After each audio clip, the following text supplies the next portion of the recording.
श्रद्धालुओं, आइए गरुड़ पुराण के अंतर्गत 11वें अध्याय की कथा का हम सभी श्रवण करते हैं।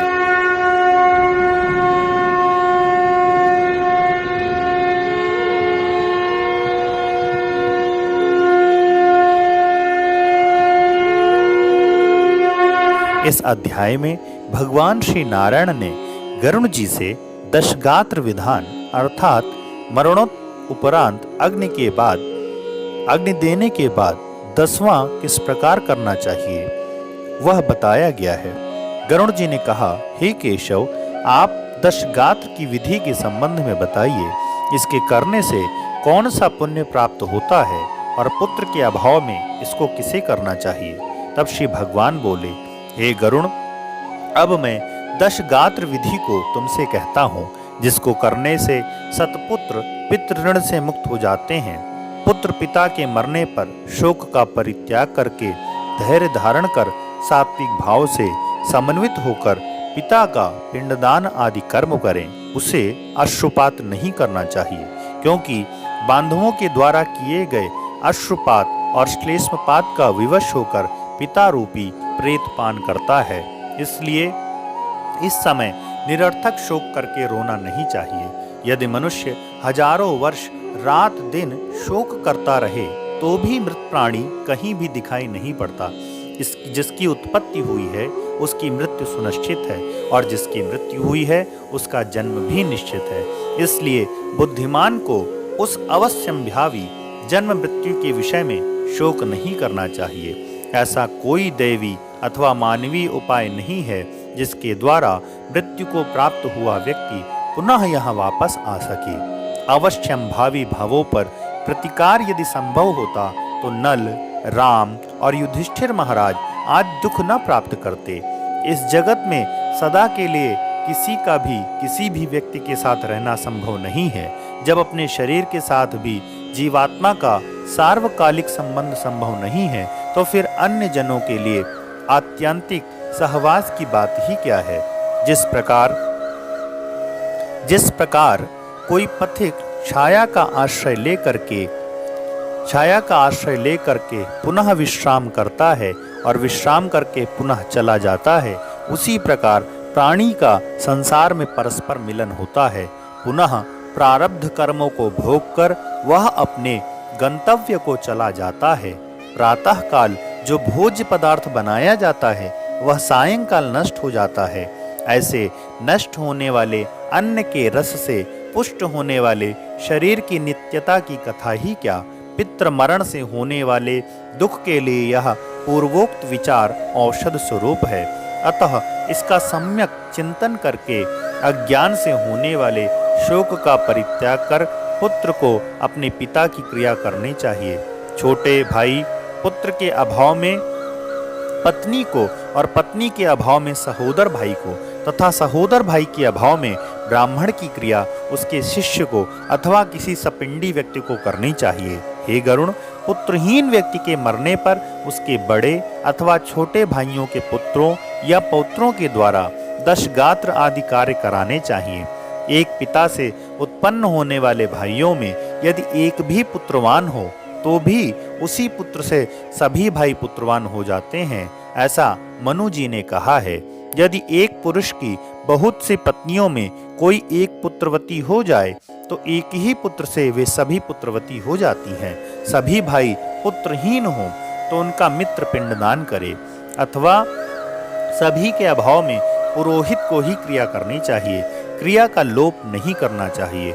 यदि कोई स्त्री अथवा पुरुष अपने इष्ट मित्र की और्ध्वदेहिक क्रिया को करता है तो अनाथ प्रेत का संस्कार करने से उसे कोटि यज्ञ का फल प्राप्त होता है।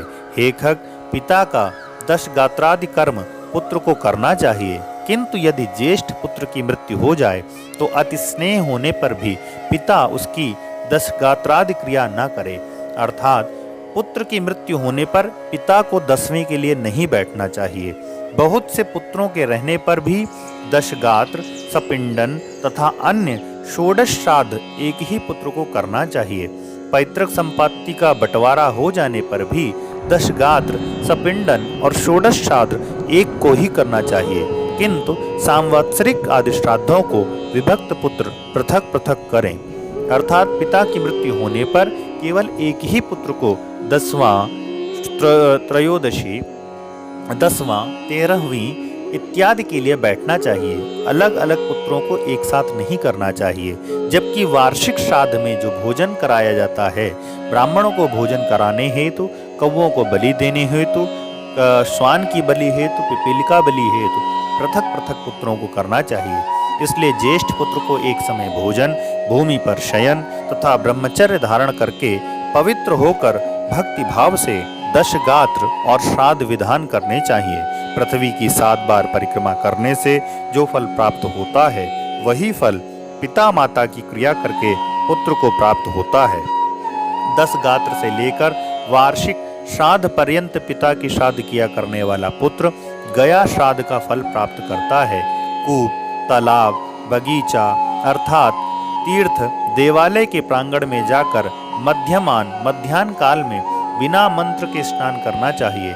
पवित्र होकर वृक्ष के मूल में दक्षिणाभिमुख होकर वेदी बनाकर उसे गोबर से लीपें। उस वेदी में पत्ते पर कुश से बने हुए दर्भमय ब्राह्मण को स्थापित करके पाद्यादि से उसका पूजन करें और मंत्रों से उसे प्रणाम करें। इसके पश्चात उसके आगे पिंड प्रदान करने के लिए कुश का आसन रखकर उसके ऊपर नाम गोत्र का उच्चारण करते हुए पके हुए चावल अथवा जौ के आटे से बने हुए पिंड को प्रदान करना चाहिए। उसीर, चंदन, भृंगराज का पुष्प निवेदित करें।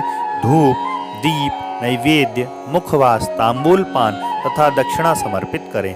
तदंतर काकान, दूध और जल से परिपूर्ण पात्र तथा वर्धमान वृद्धिक कर्म में दी जाने वाली जलांजलि प्रदान करते हुए कहें, अमुक नाम के प्रेत के लिए मेरे द्वारा प्रदत्त यह पिंडादि सामग्री प्राप्त हो।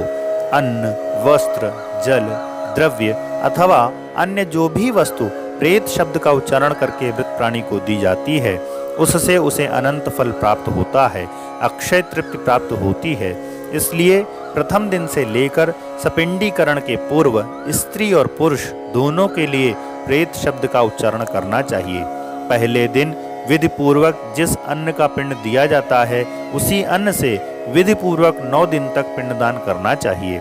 9वें दिन सभी सपिंडी जनों को मृत प्राणी के स्वर्ग की कामना से तैलाभ्यंग करना चाहिए और घर के बाहर स्नान करके धूप एवं लावा लेकर स्त्रियों को आगे करके मृत प्राणी के घर जाकर उससे कहें कि दूर्वा के समान आपके कुल की वृद्धि हो तथा लावा के समान आपका कुल विकसित हो। ऐसा कह करके दूर्वा समन्वित करके लावा को उसके घर में बिखेर दें। हे खगेश्वर, 10वें दिन मांस से पिंडदान करना चाहिए, किंतु कलयुग में मांस से पिंडदान शास्त्रतः निषिद्ध होने के कारण मांस, उड़द से पिंडदान करना चाहिए। उड़द को मांस कहते हैं, इसलिए उड़द से पिंडदान करने का विधान है।